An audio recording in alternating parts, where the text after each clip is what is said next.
వాడిని ఈ దామర గ్రామానికి ఆనుకొని ఉన్నటువంటి మా వంగపాడులో పుట్టి పెరిగినటువంటి వాడిని, చిన్న రైతు కుటుంబం నుంచి వచ్చినటువంటి వాడిని, కష్టమేందో తెలిసినటువంటి వాడిని. నేను బిట్స్ పిలానిలో గ్రాడ్యుయేషన్ పూర్తి చేసిన తర్వాత గోల్డ్ మెడల్ సాధించిన తర్వాత నేను బెంగళూరులో అమెరికాలో 7 ఏళ్ల పాటు ఉద్యోగం చేసి నా పుట్టిన గడ్డకు రుణం తీర్చుకోవాలి, మా ప్రాంత ప్రజలకు సేవ చేయాలి, నేను ఒక కాకతీయుల రాజధానిలో పుట్టిన ఆ ఓరుగల్లుకు పూర్వయోగం తీసుకురావాలనేటువంటి ఉద్దేశంతో నేను ఆ ఉద్యోగాన్ని తృణప్రాయంగా వదిలేసి 2013లో వచ్చి ఇక్కడ నేను భారతీయ జనతా పార్టీలో చేరడం జరిగింది. ఒక కార్యకర్త స్థాయి నుండి నేను కార్యకర్తలతోనే మమేకమైతూ, ప్రజలతోనే మమేకమైతూ, ప్రజా సమస్యల మీద స్పందిస్తూ, ప్రజా సమస్యల మీద గొంతెత్తి పోరాటం చేస్తూ నేను భారతీయ జనతా పార్టీ రాష్ట్ర అధికార ప్రతినిధిగా నేను ఎదగడం జరిగింది. ప్రజల్లో ఒక మంచి గుర్తింపు వచ్చింది.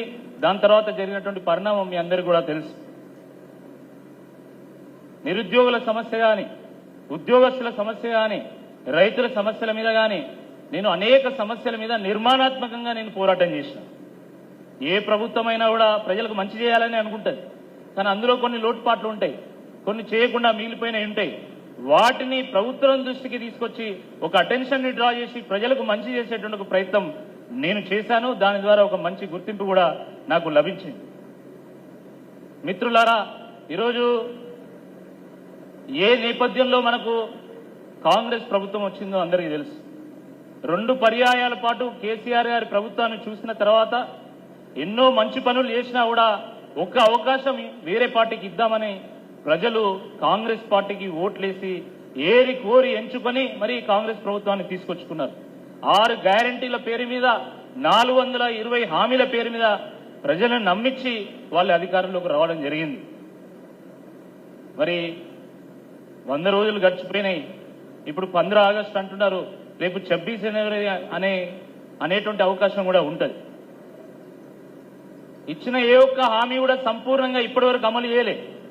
అది 200 యూనిట్లు విద్యుత్ అంటున్నారు, అది అమలు చేయలేదు. బస్సులది అది చక్కగా అమలు చేయలేదు. ఏ ఒక్క హామీ కూడా సంపూర్ణంగా అమలు చేయలే.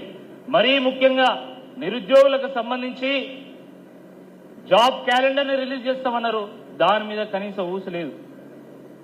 జాబ్ నోటిఫికేషన్స్ ఇస్తామన్నారు, దాని మీద ఒక్క ప్రకటన కూడా లేదు. 50,000 పోస్టులతోని మెగా డిఎస్సి అన్నారు, దాని మీద ఇప్పటివరకు చర్చ లేదు. ఉద్యోగస్తులకు సంబంధించి డిఏలు ఇస్తామన్నారు, దాని గురించి మాట్లాడడం లేదు. పిఆర్సీ ఇస్తామన్నారు, దాని గురించి మాట్లాడడం లేదు. రిటైర్ అయినటువంటి ఉద్యోగులకు ఈరోజు బాండ్లు ఇస్తున్నారు, వాళ్ళకి కనీసం బెనిఫిట్స్ ఇస్తున్నటువంటి ఒక పరిస్థితి కూడా లేదు. మరి ఇటువంటి ఈ నేపథ్యంలో ఈరోజు 6 గ్యారంటీలు అమలు కావాలన్నా, 420 హామీలు నెరవేరబడాలన్నా అది కేవలం బీఆర్ఎస్ పార్టీ ఎమ్మెల్సీ అభ్యర్థిగా ఉన్నటువంటి నన్ను గెలిపిస్తేనే సాధ్యమవుతుంది తప్ప కాంగ్రెస్ పార్టీ ఎమ్మెల్సీ అభ్యర్థిని గెలిపిస్తే సాధ్యం కాదు. ప్రజలు ఏరి కోరి ఎంచుకొని మరీ కాంగ్రెస్ పార్టీ ప్రభుత్వాన్ని తీసుకొచ్చుకున్నారు. కాబట్టి ఒకవేళ ఇప్పుడు కాంగ్రెస్ పార్టీ ఎమ్మెల్సీ అభ్యర్థి ఓడిపోయినా, ఎట్లా ఓడిపోతాడు, ఓడిపోయినా కాంగ్రెస్ ప్రభుత్వానికి వచ్చేటువంటి ముప్పేం లేదు. కాంగ్రెస్ కార్యకర్తలు, కాంగ్రెస్ నాయకులందరూ కూడా గమనించాలి, ఈయన ఓడిపోయినా మీ ప్రభుత్వానికి వచ్చేటువంటి ముప్పేం లేదు. కానీ బీఆర్ఎస్ పార్టీ అభ్యర్థిగా ఉన్న నేను గెలిస్తే మాత్రము ప్రజా సమస్యల మీద గొంతెత్తడానికి ఒకరిని ప్రజల పక్షంగా మండలి పంపించినట్టయితే అని చెప్పి ఈ సందర్భంగా గుర్తు చేస్తున్నాను. తెల్లారులేస్తే ప్రశ్నించే గొంతు, ప్రశ్నించే గొంతు, ప్రశ్నించే గొంతు అని మాట్లాడుతూ ఉన్నారు. మీది ప్రశ్నించే గొంత, ప్రశంసించే గొంత అందరికీ తెలుసు. మీది ప్రశ్నించే గొంత, ప్రభుత్వానికి తొత్తుగా మారిన గొంత అందరికీ తెలుసు. ప్రభుత్వం వచ్చి 5 నెలలైంది. ఇంతసేపు ధర్మన్న అనేక హామీల గురించి చెప్పడం జరిగింది. ఏ ఒక్క హామీ మీదైనా, ఏ ఒక్క విధానం మీదైనా, ఏ ఒక్క విషయం మీదనైనా, ఏ ఒక్క ప్రజా సమస్య మీదనైనా ముఖ్యమంత్రి ఒక్క ప్రశ్న వేసినా ఈ అభ్యర్థిని నేను సూటిగా ప్రశ్నిస్తా ఉన్నా. ఒక్క ప్రశ్న, కనీసం ఒక్క ప్రశ్న అయినా వేసినావా? మరి మీరు ప్రశ్నించే గొంతు ఎట్లయితారని అడుగుతున్నా. ప్రభుత్వం వచ్చిన దగ్గర నుండి తెల్లారులేస్తే రేవంత్ రెడ్డి గారిని పొగుడుతున్నారు, ఈయన ప్రశ్నించే గొంతు అవుతాడా? కాబట్టి ఈ సందర్భంగా మనం సూటిగా ఓటర్లను అడగాల్సినటువంటి ప్రశ్న ఏంటంటే, మీకు ప్రభుత్వాన్ని ప్రశ్నించే గొంతుగా ఉన్నా, లేకపోతే ప్రభుత్వాన్ని ప్రశంసించే గొంతుగా ఉన్నా అని అడగాల్సినటువంటి అవసరం ఉంది. ప్రభుత్వాన్ని ప్రశ్నించే గొంతుగా ఉన్నా, ప్రభుత్వానికి తొత్తుగా మారినటువంటి గొంతుగా ఉన్నా అని అడగాల్సినటువంటి అవసరం ఉంది. నేను ప్రశ్నించాను, కానీ కేవలం ప్రశ్న దగ్గర ఆగలే. ప్రజా సమస్యల మీద ఒక పరిష్కారం చూపేటువంటి ఒక ప్రయత్నం కూడా చేసిన. మన రాష్ట్రంలోనే కాదు దేశంలో కూడా నిరుద్యోగ సమస్య ఉంది. ఎందుకంటే లక్షల మంది గ్రాడ్యుయేట్ అవుతున్నారు. గ్రాడ్యుయేట్ అవుతున్నటువంటి సందర్భంలో ప్రతి ఒక్కరికి ఉద్యోగం ఇవ్వడం ఏ ప్రభుత్వంతో సాధ్యం కాదు. కాబట్టి నేను ప్రశ్న వేసిన ఎట్ ద సేమ్ టైం వరంగల్లో మెగా జాబ్ ఫేర్ నిర్వహిస్తే 692 మందికి ఒకే రోజు ఆఫర్ లెటర్ ఇప్పించాను నేను, ఒకటే రోజు, సింగిల్ డే. అదే కాదు, రైతు కుటుంబాల నుండి, రైతు కూలీల కుటుంబాల నుండి, పేద వర్గాల నుండి చాలా మంది మేము కూడా ప్రభుత్వ ఉద్యోగం కొట్టాలి అని చెప్పి కోచింగ్ సెంటర్లకు వెళ్లి ఫీజులు కట్టలేక ఇబ్బంది పడుతున్నటువంటి సందర్భంలో వాళ్ళ కోసం ఆన్లైన్ లెక్చర్స్ తో కూడుకున్నటువంటి ఒక యాప్ను కూడా నేను రూపొందించి వాళ్ళకి ఇస్తే వేల మంది నిరుద్యోగులు దాన్ని వినియోగించుకున్నారు. అదే కాదు, వరంగల్ సెంట్రల్ లైబ్రరీలో, వరంగల్ రీజనల్ లైబ్రరీలో అక్కడ వసతుల కొరత ఉంది, అక్కడ చైర్లు లేవంటే, అక్కడ ఫ్యాన్లు లేవంటే నేను నిత్యం లైబ్రరీకి వెళ్తూ నేను నిత్యం అక్కడ వసతుల గురించి తెలుసుకుంటూ అక్కడ అనేక వసతులు కూడా నేను డెవలప్ చేశాను. నేను ప్రతిపక్ష పార్టీలో ఉన్న సందర్భం కూడా నేను వెళ్ళిన. ఈరోజు చాలా మంది లైబ్రరీలోకి వెళ్తున్నారు పోటీ చేసేటువంటి అభ్యర్థులు. మీకు ఓట్లు వచ్చినాయి కాబట్టి మీరు పోతున్నారు, కానీ ఓట్లు ఉన్నా లేకపోయినా నేను నిరుద్యోగ సమస్య మీద నేను ఆలోచించాను, ఎంతో కొంత పరిష్కారం కూడా చూపేటువంటి ఒక ప్రయత్నం చేశాను. కేవలం అదే కాదు, వరంగల్లో వరదలు వచ్చినాయి. వరంగల్లో వరదలు వస్తే మన నయంనగర్ మోరీ దగ్గర మీకు తెలుసు, గోదావరి ఎంత స్పీడ్తోనే ఉధృతంగా ప్రవహిస్తుందో ఆ నయంనగర్ మోరీ కూడా అంత ప్రవహించింది. ఆ సందర్భంలో కూడా అక్కడ వందల హాస్టల్స్ ఉంటాయి, గర్ల్స్ హాస్టల్స్ ఉంటాయి, బాయ్స్ హాస్టల్స్ ఉంటాయి. వేల మంది మన జిల్లా నలుమూలల నుండి, వేరే జిల్లాల నుండి కూడా వచ్చి అక్కడ ఉంటారు. వాళ్ళకి అర్ధరాత్రి అన్నం లేకపోతే నేను నాతో పాటు ఉన్నటువంటి 100 మంది యువకులు మేము ఒక టీంగా మేము చేరి అక్కడ తాళ్లు కట్టుకొని మరి అక్కడ హాస్టల్స్ కు వెళ్లి అక్కడ వాళ్ళకి ఆహారం అందించినాం. ఎన్డీఆర్ఎఫ్ బృందాలు కూడా చేరుకోలేనటువంటి ప్రాంతాలకు చేరుకొని ప్రజల్ని సురక్షిత ప్రాంతాలకు చేర్చినటువంటి నేపథ్యాన్ని కూడా మీరందరూ కూడా చూశారు. కాబట్టి కేవలం నేను ప్రశ్నించే గొంతును కాదు, ప్రశ్నించే గొంతును, పరిష్కారం చూపేటువంటి నాయకుడిని, ప్రజాసేవలో తరించేటువంటి నాయకుడిని కూడా. కాబట్టి తప్పకుండా మీరందరూ కూడా ఆలోచించాల్సిందిగా ఈ సందర్భంగా నేను విజ్ఞప్తి చేస్తున్నా. ఒకవైపు ప్రజలతో మమేకమైతూ ఒక రాజకీయ పార్టీ కార్యకర్తగా ప్రజల అభిమానాన్ని చూరగునేటువంటి ఒక ప్రయత్నం చేస్తూనే, ఇంకోవైపు నాకు అందినటువంటి విద్య 10 మందికి ఉపయోగపడాలనేటువంటి ఉద్దేశంతో నేను ఈనాడులో సెంటర్ పేజ్ ఆర్టికల్స్ నేను ఎకానమీ మీద రాసేవాడిని. కొన్ని రోజులు నేను సాక్షి పత్రిక కూడా నేను రాశాను. దాన్ని చూసినటువంటి RC Reddy civil services coaching centre, చాలా ప్రెస్టీజియస్ కోచింగ్ సెంటర్ మన హైదరాబాద్ లో ఉంటుంది. వాళ్ళు ఇండియన్ ఎకానమీ మీద, తెలంగాణ ఎకానమీ మీద వాళ్ళు లెక్చర్స్ పిలిస్తే కూడా నేను గెస్ట్ లెక్చర్స్ ఇవ్వడం జరిగింది. అదే కాదు, నేను గెస్ట్ లెక్చర్స్ ఇచ్చిన తర్వాత ఇంగ్లీష్ లో అసలు తెలంగాణ ఎకానమీ మీద పుస్తకం లేదు అంటే నేను 15 రోజుల పాటు ఒక దగ్గర కూర్చొని తెలంగాణ ఎకానమీ మీద నేను పుస్తకం రాస్తే అది ఎంతో ప్రాచుర్యం చెందింది. వేల మంది నిరుద్యోగులు దాన్ని వాడుకున్నారు. దాంట్లో నేను రాసినటువంటి అంశాలు గ్రూప్స్ లో పరీక్ష పత్రాల్లో ప్రశ్నల రూపంలో కూడా వచ్చినాయని చెప్పి ఈ సందర్భంగా నేను గుర్తు చేస్తున్నా. అనేక పుస్తకాలు కూడా నేను రచించిన, ఆర్థిక విషయాల మీద, పరిపాలన విధానాల మీద నేను పుస్తకాలను కూడా రచించిన.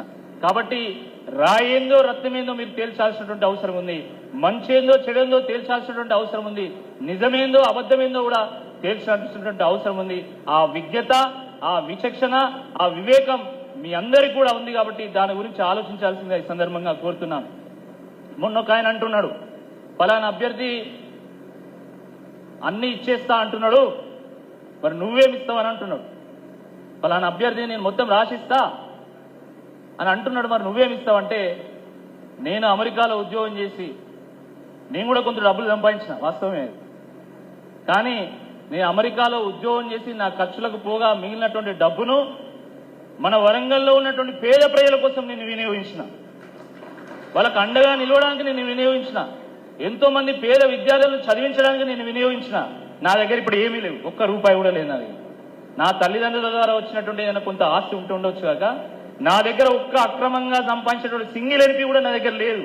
కానీ నేను మీ అందరికీ ఒక హామీ ఇస్తున్నా, నేను రేపు ఎమ్మెల్సీగా గెలిచిన తర్వాత ఒక్క రూపాయి కూడా జీతం తీసుకోకుండా ఆ డబ్బులన్నీ కూడా నిరుద్యోగ సంక్షేమ నిధికి చేర్చి అది విద్యార్థుల కోసం, నిరుద్యోగుల కోసం నేను ఖర్చు పెడతా. సింగిల్ ఎంపీ కూడా నేను డబ్బులు తీసుకోకుండా, ఏ ఒక్క అలవెన్స్ తీసుకోకుండా అన్ని కూడా ఆ నిరుద్యోగుల కోసం ఖర్చు పెడతా అని చెప్పి ఈ సందర్భంగా నేను గుర్తు చేస్తున్నాను. మిత్రులారా, ఈ ఎన్నిక కేవలం రాకేష్ రెడ్డికి సంబంధించినటువంటి ఎన్నిక కాదు, కేవలము ఏదో ఒక పార్టీకి సంబంధించినటువంటి ఎన్నిక మాత్రమే కాదు. ఇది యావత్ తెలంగాణ సమాజానికి సంబంధించినటువంటి ఎన్నిక, చాలా ప్రాముఖ్యత ఉన్నటువంటి ఎన్నిక. కాబట్టి అందరూ కూడా ఆలోచించాలి. అదే కాదు, రేపు ఈ ఎమ్మెల్సీలో మనం ఎట్లా గెలుస్తాం, 100% గెలుస్తాము. ఈ ఎమ్మెల్సీ ఎన్నికల్లో గెలిస్తే మనం 34 నియోజకవర్గాల్లో గెలిచినట్టు. ఈరోజు మనకు 34 నియోజకవర్గాల్లో 2 ఎమ్మెల్యేలు ఉన్నారు. ఒకటి పల్లా రాజేశ్వర రెడ్డి గారు, ఇంకోరు జగదీశ్వర్ రెడ్డి గారు. కానీ ఈ ఎన్నికలు గెలవడం ద్వారా 34 నియోజకవర్గాల్లో కూడా మనకు ఎమ్మెల్యేలు ఉన్నట్టే. 34 నియోజకవర్గాల్లో మనకు ఎమ్మెల్యేలు గెలిచినట్టే. దాని తర్వాత జరగబోయేటువంటి జిల్లా పరిషత్ ఎన్నికల్లో కానీ, మండల పరిషత్ ఎన్నికల్లో కానీ, సర్పంచ్ ఎన్నికల్లో కానీ తప్పకుండా మీరు కూడా గెలవడానికి మంచి స్కోప్ ఏర్పడుతుంది. కాబట్టి ఇది మనందరికి సంబంధించినటువంటి ఎన్నిక. ఇది బీఆర్ఎస్ ప్రతి కార్యకర్తకు సంబంధించినటువంటి ఎన్నికగా మనందరం కూడా చూడాల్సినటువంటి అవసరం ఉంది. ఈ ఎన్నిక సందర్భంగా ఆర్ఎస్ ప్రవీణ్ గారు వస్తే బాగుంటుందని మీ అందరం కూడా అనుకున్నాం. నేనే కేటీఆర్ గారిని, మా పల్లా రాజేశ్వర రెడ్డి గారిని మేము రిక్వెస్ట్ చేశాం. ఎందుకంటే ప్రవీణ్ కుమార్ గారు ఒక సామాన్య కుటుంబంలో పుట్టి ఎన్నో కష్టాలు అనుభవించి ఒక ఐపీఎస్ అధికారి అయ్యి దాని తర్వాత ఎన్ని వేల మందికి నిజంగా అక్షర జ్ఞానాన్ని అందించిండో అది చెప్పలేం. చాలా మంది చెప్తూ ఉంటారు, ఎక్కడికి పోయినా కూడా స్టూడెంట్స్ చాలా మంది చెప్తూ ఉంటారు. అలాంటి అధికారి వచ్చి మన గురించి ఒక మాట చెప్పినా కూడా తప్పకుండా ప్రజలు ఆలోచన చేస్తారు.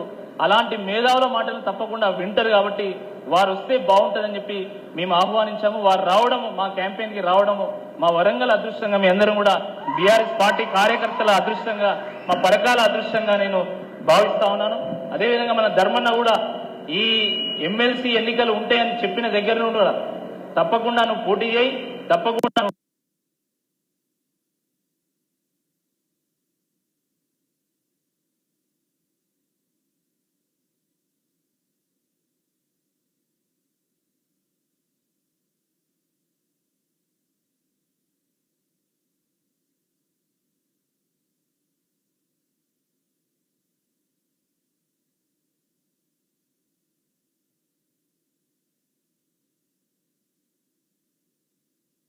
ఉంటా.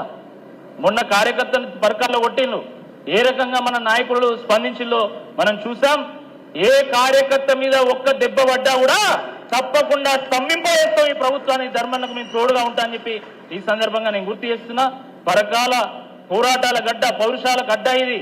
అమరధామం మనం చూసాం. 26 మందిని ఒకటే రోజు జలియన్ వాలాబాగ్లో కాల్చినట్టుగా కాల్చి చంపడం జరిగింది. దానికి వ్యతిరేకంగా ఎంత తెగింపుతోనే, ఎంత త్యాగంతోనే, ఎంత